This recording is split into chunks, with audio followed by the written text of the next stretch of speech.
What's going on, Lions fans? Welcome to the Pride of Detroit YouTube channel. My name is Miko, joined once again by my guy Morgan Cannon, and this is your go-to place for all things Lions related. That includes news, updates, analysis, and so much more. Morgan, today is one of the more exciting days in the NFL offseason, and that is National NFL Schedule Release Day.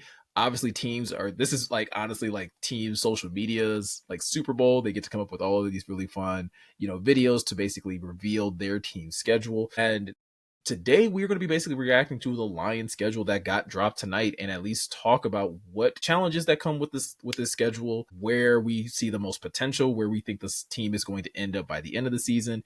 All of these different aspects that I think people tend to focus on whenever a schedule comes out. Yeah, and it's a pivotal year for the Lions. They're bringing back, the vast majority of one of the best rosters in football. I was listening to Mina Kimes' podcast. She does a great job, and she had the Lions roster, and Brad Holmes ranked second behind the Eagles and Howie Roseman. And it just goes to show where this roster has come from, right? So I'm so excited, man. And yeah, the schedule didn't disappoint in terms of national televised games, but I'm not going to be a curmudgeon this time, man. I'm pretty happy because a bunch of the Lions don't have a ton of 1:00 games, but what they do have are at the sweet, sweet confines of Ford Field, baby. I love being able to wake up, go to the market. I'm in the stadium by 11 at the latest. That's my kind of Sunday right there. Absolutely. And I think obviously, yeah, as someone who's a season ticket holder, it helps you obviously plan out yours, the rest of your year. Obviously for other people that are season ticket holders, again, how many games are going to go to, maybe how many games are going to probably invite a friend or give some tickets away. So there's a lot that comes with, the schedule releasing today. And so what we want to do in this video, first and foremost, we're going to definitely go through the schedule week by week, talk about the opponents, talk about, what we expect these matchups to look like as of today. Obviously these rosters aren't finalized. There's a lot of things that have to, happen between now and September, but still, just as of today, what do we think of these matchups, going into the regular season? And then we're going to get into a couple other talking points, such as, like Morgan mentioned, the number of primetime games the Lions have, the thing that we think is going to be the most challenging aspect of this schedule, our most anticipated matchups, as well as whether the Lions have a chance to repeat in the NFC North. And yes, by the end of this video, we will give you guys our record prediction, strictly going off of what is in front of us today. So Morgan, I'm excited. Hopefully you're excited. Let's go ahead and jump into week one with the Lions kicking their regular season off on Sunday Night Football, an NFC North division matchup against the Green Bay Packers at Green Bay. Again, not being able to start the season off at home, but I think this can still be a very interesting matchup. The Lions won both matchups against Green Bay last year, but both of those were really entertaining and really competitive games. When you look at the first matchup in the early parts of the season, and then obviously that last matchup when Green Bay came to Ford Field, those were some really nail biting games. I mean, I kind of expect the same thing going into 2025. Yeah, they always play them tough, except that first one. I think the first one, the Lions pretty much kicked their butts. The Packers got that that garbage time touchdown. But yeah, that was that monsoon game. I always remember that because of the Kirby pick six. But yeah, and also it's 420. It's 425. I want to say, right? Yep. Okay. So it's what is that going to be? America's Game of the Week? Yeah, I see it's nationally televised. So yeah, you'll find that's a common theme this year, man. That all these networks, I forget who tweeted about it, but everyone wants the Lions with on their network because the Lions do numbers, man. The ratings, it's in proof is in the pudding. If you're a non-Lions fan watching this channel, look them numbers up, man. I don't know why, but people go crazy for this team, don't they, Miko? Yeah, absolutely. And yeah, that's my mistake. I said Sunday Night Football. It is actually the 425 game. So again, that's primetime, game of the week type of slotting right there. And yeah, I think when you have an offense that's as explosive as the Lions offense is, obviously Aiden Hutchinson coming back is also going to be a big draw. So there's going to be a lot of hype built around this team. And obviously Green Bay is trying to retool from a somewhat disappointing season last year. So that's at least your week one matchup. I do expect it to be a highly contested game. Sliding into week two, the Lions get to receive Ben Johnson and the Chicago Bears in his return back to Detroit. And this is another one that I think is going to have a good amount of hype built around it because it is going to be, kind of like the mentor versus, his former pupil in the sense of Dan Campbell and Ben Johnson. And being able to see if Ben made the right decision in going to Chicago and what type of team he's building out there with the Bears. Yeah, and it's going to be an anticipated matchup just because it's going to be, like football Christmas for the city of Detroit and the state of Michigan. Like going to bed that night on the 13th is going to be, going to have to take a sleeping pill or something because everybody's going to be so ready. And yeah, Ben Johnson's going to be on the wrong end of the Ford Field energy for once. We'll see how he responds to that. But I think it'll take a little bit. Like, I don't think the Bears are going to be bad. Like, they were parts of last year. I think they'll be, Mm-hmm. pretty improved, but I think it might take a little bit out of the gate just to kind of get everything clicking. So kind of happy that we're getting them nice and early in September. You know what I mean? Well, yeah, because in that sense, you get to really kind of see what Ben Johnson is instilling and how much, the likes of Caleb Williams has improved and what that offense is looking like you said, in the early parts of the season, because there are a lot of new faces. They retooled their offensive line. Obviously, they've swapped out some weapons out there on the offensive side as well, got a new tight end. So it's going to be interesting to see what that offense looks like against this Lions defense that's going to be having Kelvin Shepherd calling plays and things like that. And what does that chess match look like between Kelvin Shepherd and Ben Johnson?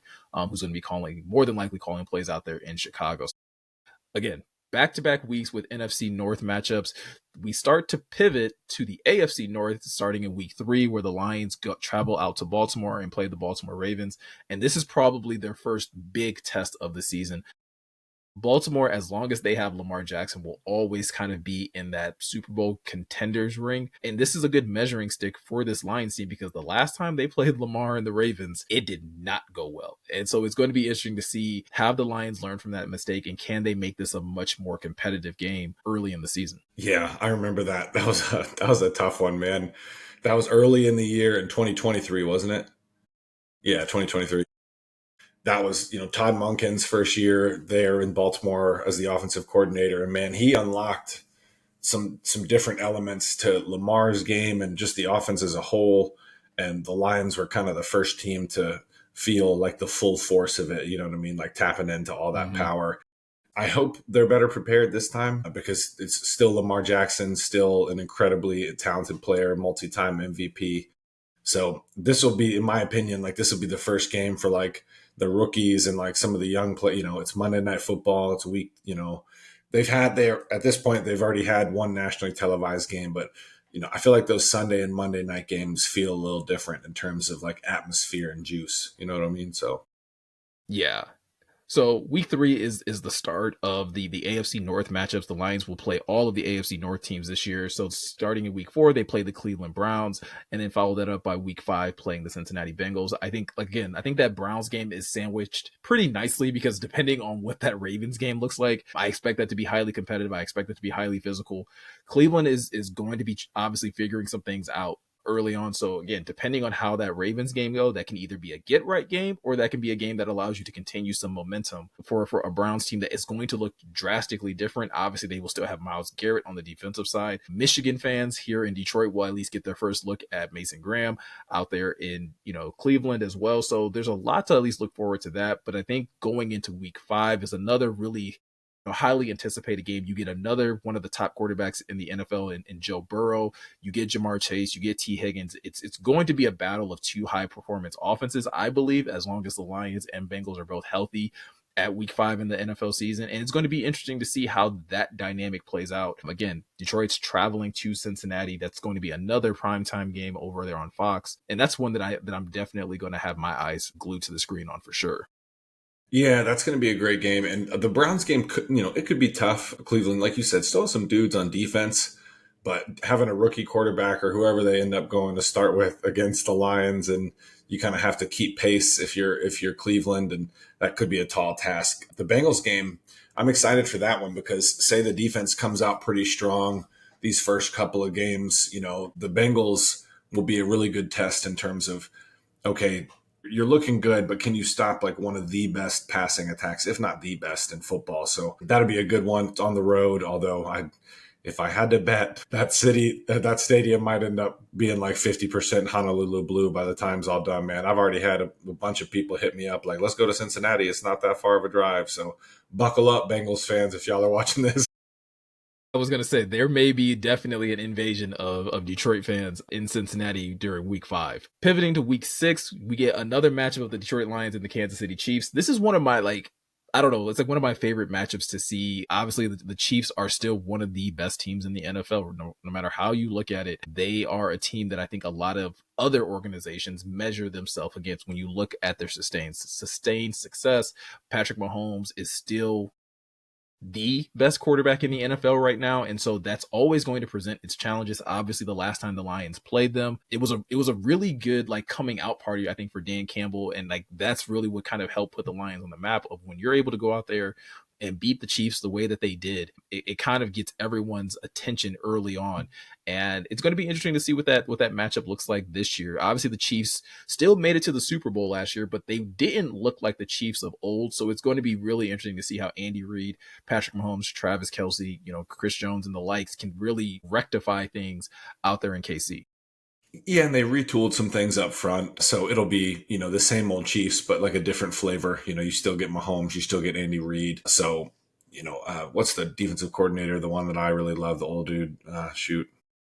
Spagnuolo? Yeah, Steve Spagnuolo, Spags. Thank you. You guys know, if you watch this channel, you guys know how my brain is sometimes. But yeah, Spags is still there. So it's still going to be a really good team. And I love that it's Sunday Night Football. Like that is like, if it's like a nice little crisp night in Kansas City and the Lions are wearing those all like the icy whites against the Chiefs where, that could be like a really pretty game. These are the things my brain thinks about this early. It's May, folks. You know what I mean? There's going to be we're going to break that game down the week before, but eye in the sky right now that has a potential to be a really pretty game.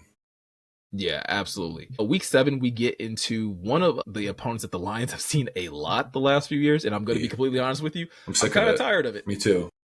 I'm so tired of seeing Tampa Bay, but that's who the Lions get in week 7. Another, Monday Night Football game. It's going to be, these two teams play each other really, really tough. These games have always seemed to be like defensive battles. It's really tough on both sides of the football. So as much as I'm sick of seeing the matchup, I can't deny that it's probably going to be must-see TV. And that's 3 national televised games in a row, Morgan, when you look at Cincinnati, Kansas City, and Tampa. Anything that stands out to you about the Tampa matchup?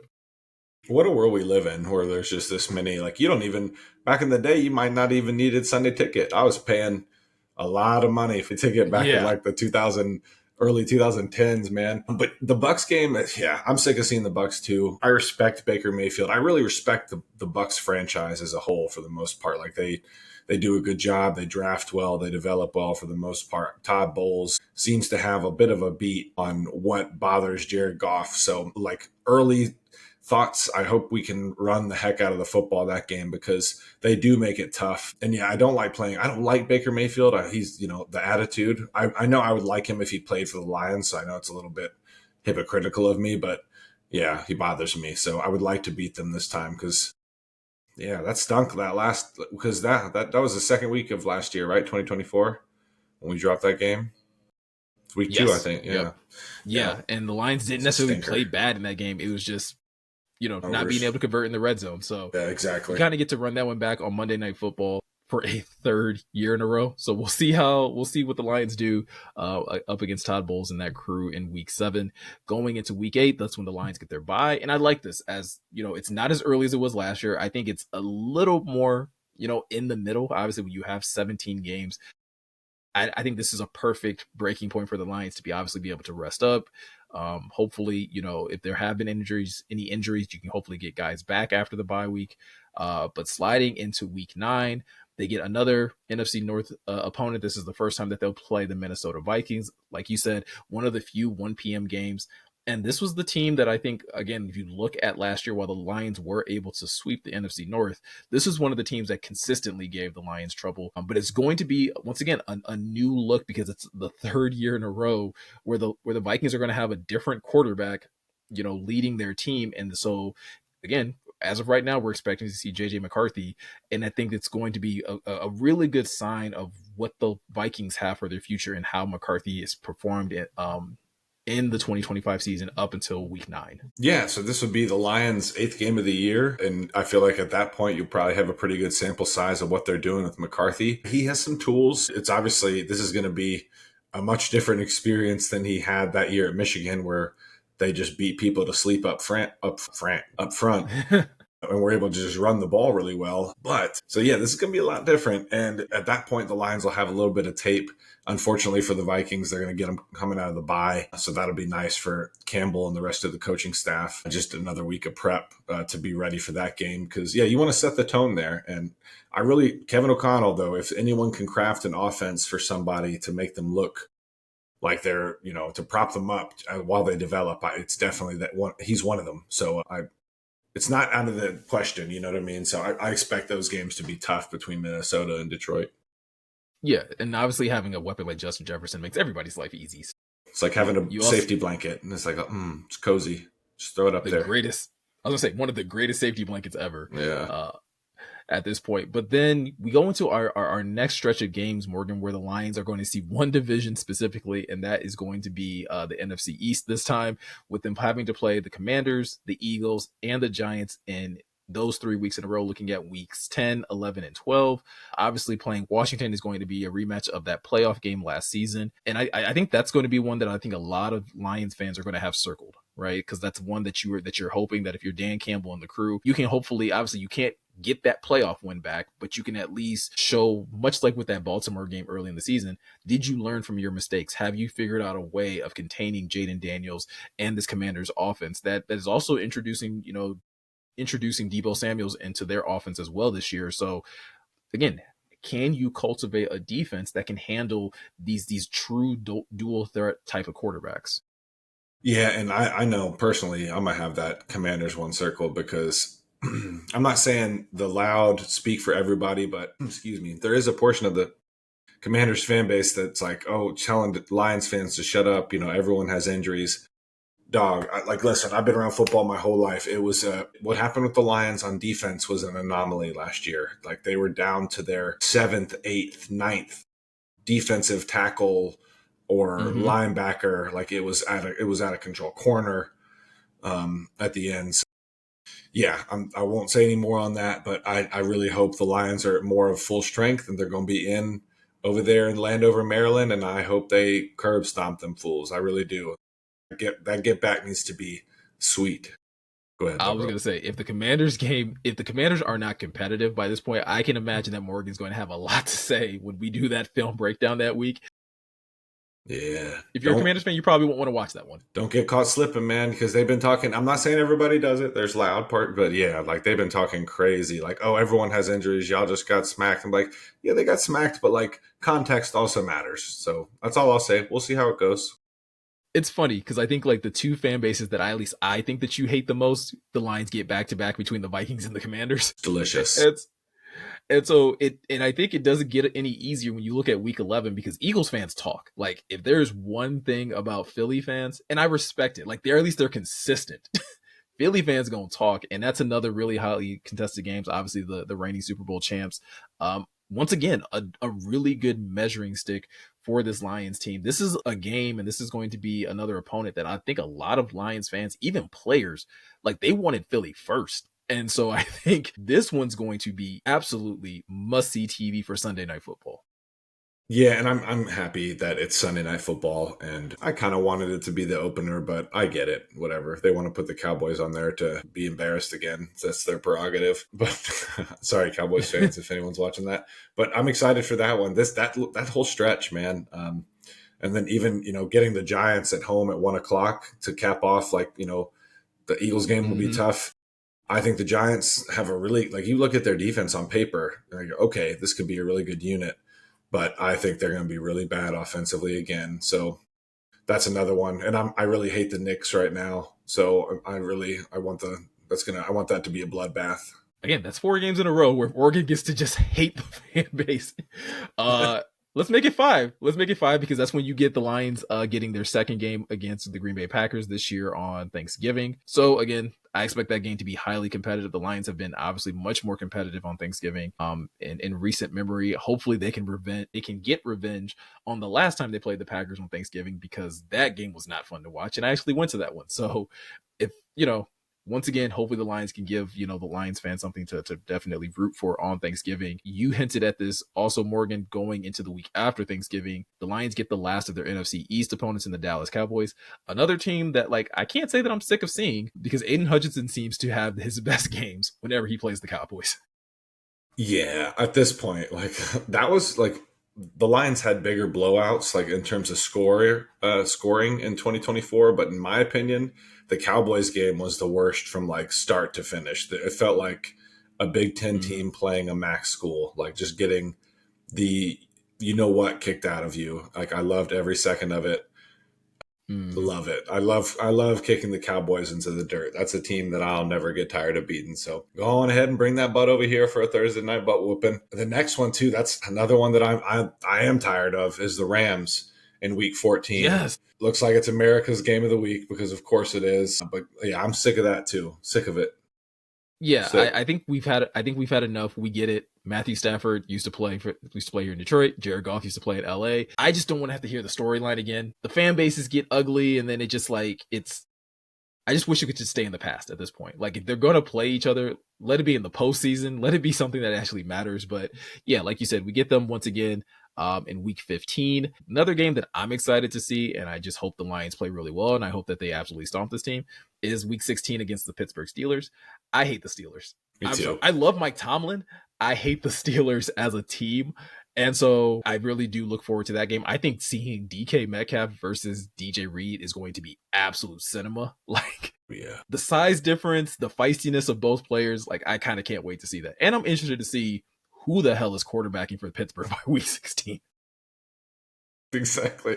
By week 16, I'm sorry, I misspoke earlier. I was looking at game 14, week 15. So, but yeah, week 16 against the Steelers. I'm excited for that one, just because that might be a chance for the Lions to maybe like stunt a little bit, just because I know the Steelers are still going to have a good defense, man, but I'm so bullish on the Lions roster right now. Like, it's going to be tough to cool me down. So yeah, I'm excited for that one. Another nationally televised game. So that's 1, 2, 3, 4, 5 in a row with the next one. So week 17, they're at the Vikings on Christmas Day on Netflix. And I'll tell you what, Netflix, if y'all are watching this, you better have your stuff together, because if it was like that terrible fight that I watched with Tyson and word, yeah. Yeah, y'all are going to have a problem on your hands. All right, a big one. If I remember correctly, I think I watched the Christmas game that they had last year on Netflix, and I think that was Houston versus. It was Houston somebody. You have a good memory. Yeah, and that one actually, like, I don't remember there being any issues. That's a good point. Okay, let's continue to keep that theme rolling, because Lions Vikings on Christmas Day is once again, that's going to be exciting. Again, you can get your family around. You guys can open presents, have your hot chocolate, have all your Christmas festivities, and watch the Lions hopefully beat up on the Vikings. And then week 18, we end with the Bears. I'm kind of sad about this one, Morgan. I've kind of grown accustomed to ending the season with Lions Vikings. I don't know how I'm going to feel about ending the season Lions Bears, because I'm not going to lie to you. The Lions could have already clinched the division. It could already be on the way to the playoffs. If you lose to the Bears in week 18, I'm going to be pissed. I know, man. And that's a good point. I hope the game doesn't matter, even if it's just for like they're stuck at like the second or the third seed or what have you, or, they can't move up or down.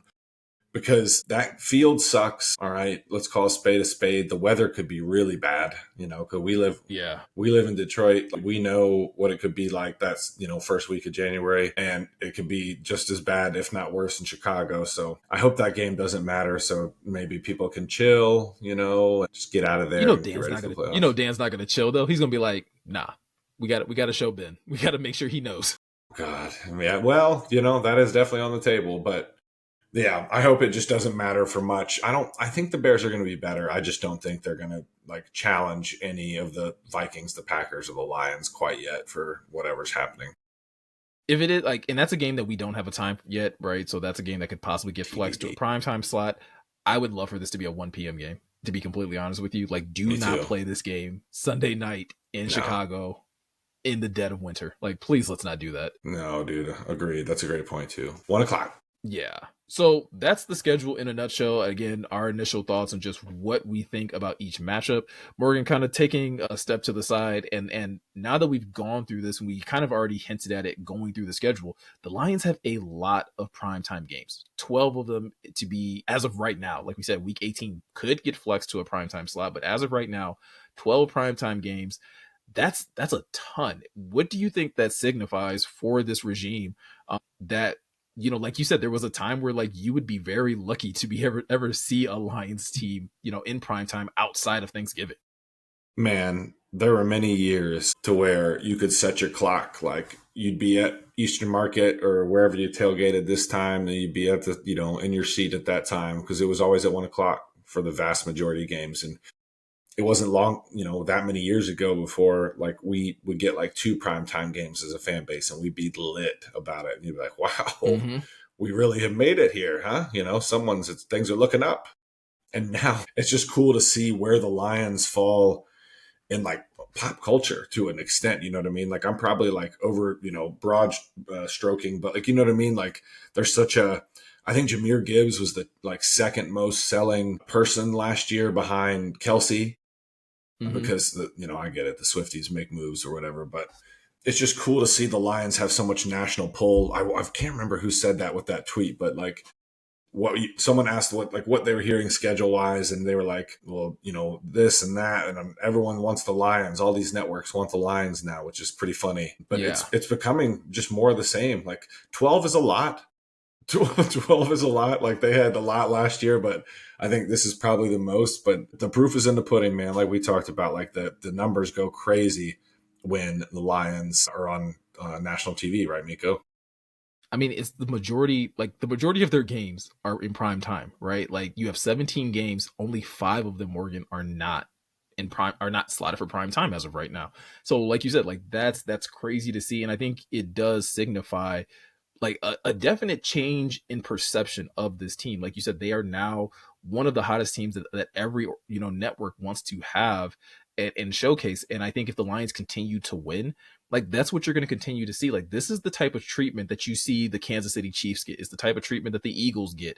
Like, and those teams are winning Super Bowls, like are going to and winning Super Bowls. And for the Lions to be put in that same type of category when you talk about the number of prime time games they're getting, it at least shows that belief that this team is must see TV. We definitely know that from an offensive standpoint, and it's going to be interesting to see with a healthy defense, can they continue to stay in that spot? The thing that's going to be interesting to see is they have a much more difficult schedule. We talked about them having to run through the AFC North.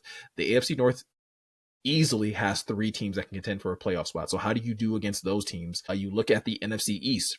Again, 2 teams there that are definite, playoff contenders. You have to still deal with the Chiefs. You have to still deal with the Buccaneers. The Lions are going to be able to justify being in that spot more times than they won't, just based off of how many primetime games they have.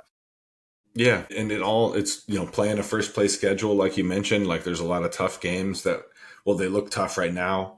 When Mm-hmm. we're recording this in May, but yeah, it's an exciting time to be a Lions fan, and I know the ultimate goal is to win a Super Bowl, and that's not lost on anybody, like fan, player, coach, executive. But it's cool to stop and like kind of bask in this a little bit. Like, man, like it's just Yeah. it's cool to see so much attention being paid, so much. It's really respect. It's about dollars and cents, and they know the Lions will draw a lot of people, and it's a cool story. People love Dan Campbell and so many of the players. I love it, man. It was really cool to when this came out, like just to be like, this isn't lost on me. You know what I mean? I guess that's my long-winded answer to that. No, I'm right there with you. So with that said, to take it from like you said, like this is something that's so exciting. But with every schedule release, there also comes their challenges. And when you look at this schedule, what for you kind of stands out as like, yo, like this is going to be a big hurdle that the Lions are going to have to contend with? I think last year it was how early their bye week came into the regular season. This week, like we said, like it's perfectly slotted, like right there in the middle, in my opinion. So is there anything that stands out to you when you look at the schedule? You're like, yo, that's going to be a tough one. I think it's crucial. I want them to get off to a quick start, and obviously there's challenges up until the bye week. But I think that stretch from weeks 5 to 7, where you have at Bengals, at Chiefs, home against the Bucks. I think Mm-hmm. if you can go 2-1, even 3-0 there, going into the bye. I think they'll set themselves up well going into like the second half of the season and be able to dictate where they're playing and seeding and all of that stuff. Now that we know that's going to be a factor. So yeah, that's kind of where I'm at. I think in the most challenging aspect, thankful for the bye, but I think that 3-game stretch, and there's another 3-game stretch on the back end that you can make an argument for too. So what about you, Miko? Yeah, I'm actually going to say though, like both of those stretches, and I'm actually going to extend it a little bit. Like I know that they have the Browns game in between, the Ravens and the Bengals, but literally having to go from week 3 to week 7, like that's a tough stretch, right? Having to deal with Ravens, Bengals, Chiefs, Bucks, all playoff contenders, all teams that can really pose a challenge to the Lions. That's a difficult stretch of games that they're really going to like. That's going to give a lot of insight into what type of team, Dan Campbell is going to be leading this year. I think both of us would feel very confident about the first 2 weeks. If the Lions went out there and they just blew the doors off the Packers and the Bears, it would be easy to be like, oh, this team is on their way to winning the NFC North. But I think, like I said, that stretch of week 3 to week 7, and maybe you can, maybe sleep on the Browns, but like that's a really telling stretch. And then like how do you come out of the bye? Let's say you do get off to a really hot start. Can you continue that streak after having a bye in the middle of the season? And then you have to go Vikings, Commanders, Eagles. Again, maybe you can sleep on the Giants a little bit, but you still have Packers, Cowboys right after that. Like a really tough stretch of games that the Lions kind of have, where there's not a lot of like back-to-back quote unquote easy opponents. And again, this is the NFL. No one's an easy opponent. But again, if we're talking about this in May, it doesn't look like there's a lot of that in the Lions schedule. No, I'm glad you said that, because there's, things are always subject to change. But even that, the Commanders, Eagles, that's, back to back, they're on the road, both nationally televised, 4:25, and then a Sunday night football start in Philadelphia. So yeah, this is what comes with being a good team, man. So I think we'll settle in and get used to it, and they're going to get everyone's best shot too. That's another thing, because the Lions did just, they went 12-5, went to the NFC Championship game. They went 15-2. Like that's a pretty remarkable stretch of football. So everyone's, like you said, the Browns, that could be a sneaky, any game's going to be tough because it's the NFL, but you're going to get everyone's best shot is what I'm trying to say, just because of where the Lions are positioned right now. Absolutely. All right. So I'm going to hold your feet to the fire on this one. We may have already like tipped our hands when it comes down to this question, but looking at the schedule, do you have a matchup that is like, you're absolutely like, that's my favorite. That's the one that I'm going to be honed in on the most. That's the one that's going to get like the most of my attention, the most of my energy when looking at the 17 game schedule. I always try to lean home games because I know I'll be there. Yeah. But I do think I'm going to go at Washington Sunday, November 9th. So week 10, America's game of the week. I want some get back, and I want it in blood. So hey, listen, I get it. This one's tough for me because I know I talked about like the Kansas City matchup is always like one of my favorites. I love seeing like how the Lions stack up to a team like KC. I think I could say the same thing about, it would be interesting to see how the Lions stack up against the Eagles. But going with my heart, I got to go week 3, Lions, Ravens. It's the battle of like my 2 favorite teams. Like the Lions are obviously my favorite team. It's my hometown team, but my favorite AFC team has been the Ravens for years. And so to be able to see both of my favorite teams kind of go head to head. And again, it's the first measuring stick, I think, for the Lions that season, to see how do you stack up? How can you contend with a MVP caliber, a 2-time MVP quarterback in Lamar Jackson? And I think that's going to really help set the tone to what to expect from this team going into going through the rest of the 2025 season. Yeah, and it's another chance to try to look better against Lamar, because that last, like we talked about, the Todd Monken coming out party massacre. So yeah, I like that pick, and I like that it's Monday Night Football. That's another that could be a good. I love the Ravens uniforms. I really love the color purple. So I was gonna say, like, yeah, you could get some really interesting matchups. Like the Lions could go all black, the Ravens could go all purple, white. If the Ravens went with their whites and the Lions went black, that'd be pretty cool too. Sheesh. Yeah, so there's a lot of again, aesthetically pleasing things to come out of that game. Last but not least, Morgan, obviously in order to get to the playoffs, the first thing that you have to do in the NFL, you have to be able to at least win your division. And that at least is the easiest way to guarantee your likelihood of getting into the postseason. When you look at whether it's the entire schedule, whether it's just how you feel about the other NFC opponents, Do you think the Lions have a realistic shot of repeating, or do you think there's actually going to be some trouble in the waters in terms of, getting that three-peat as, NFC North champs? I do think it'll be tougher. Like I don't know that they'll go 6-0 in the division again. Mm-hmm. They could have a really strong record, but I think it'll be a little bit tougher. I don't think the Lions are going to go 15-2 like they did in 2024. But I do think they'll win it again because I think this team is hungry. I think they know the time is now, and I think I think all the teams, the Bears, Packers, and Vikings, they all have their strengths. They're all good, teams that are ascending at least on paper. But I do think they all have like some significant question marks everywhere, whereas the Lions don't really have that going on. So, yeah, I'm going to go with the three-peat. That would be we need that on the t-shirt for sure. I'm gonna have to get that if that ends up happening. So, what about you? Do you think they're gonna? Yeah, I think if I were a betting man and I had to put money down on it, I would lean more so to the Lions three-peating, just because I think they're the team that I feel most confident. Like you said, all the teams probably have some question marks. The Lions question marks are more so related to some of the coaching changes that I think that they've seen, and how is that going to impact their play style both offensively and defensively. But when I look at a team like the Packers, like, is Jordan Love going to ever be the guy that we thought he was going to be, or is it going to be more of the same of last year? Is JJ McCarthy going to be, the next big thing in Minnesota? Is he going to be able to do what Sam Darnold did, or even some of the, like, quarterbacks that Minnesota was rotating between the season before that? Like, can he be that level of consistent?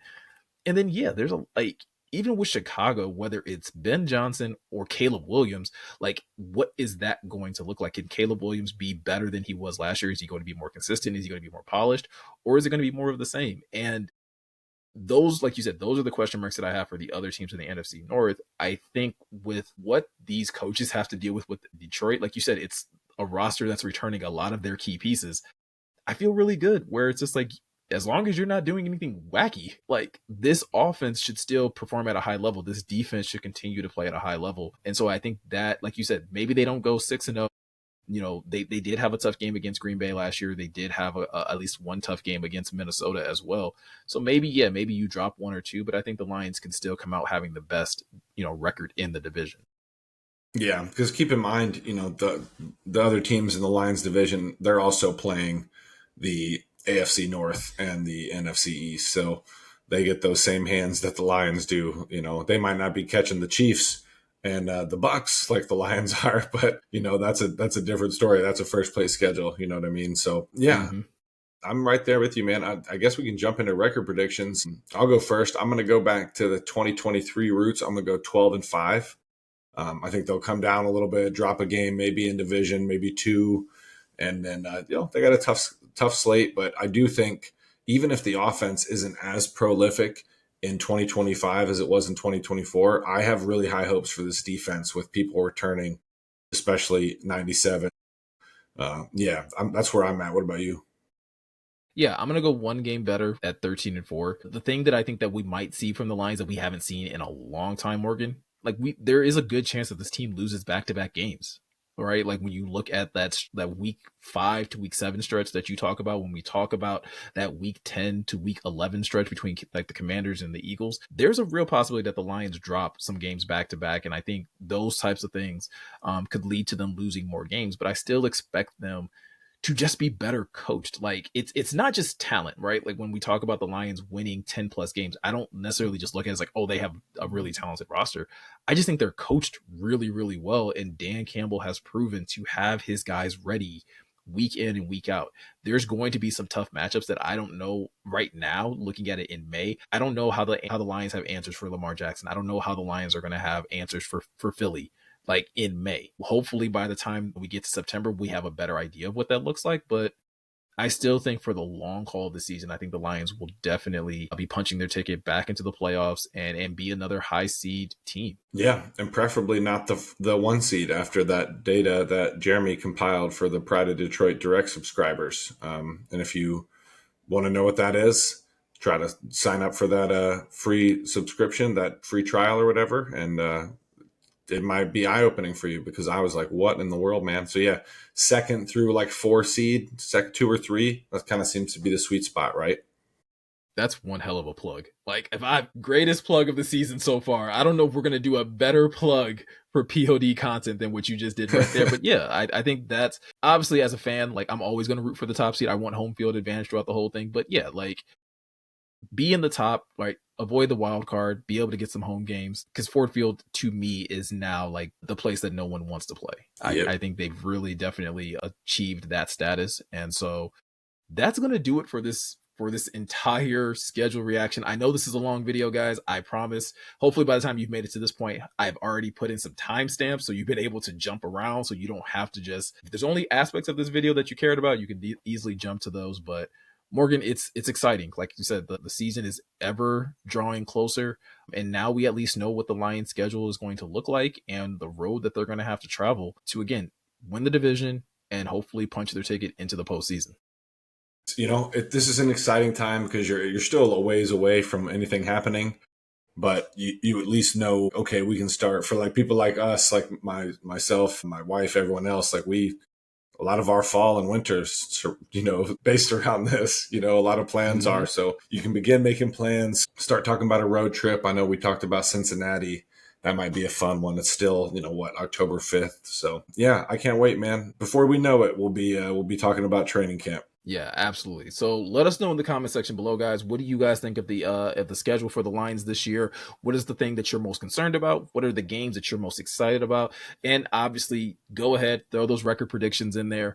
I'm really interested to see what you guys think about the Lions' chances of repeating as NFC North champs and getting into the postseason. Also, if you're looking for any more additional Lions content, you can always check out prideofdetroit.com.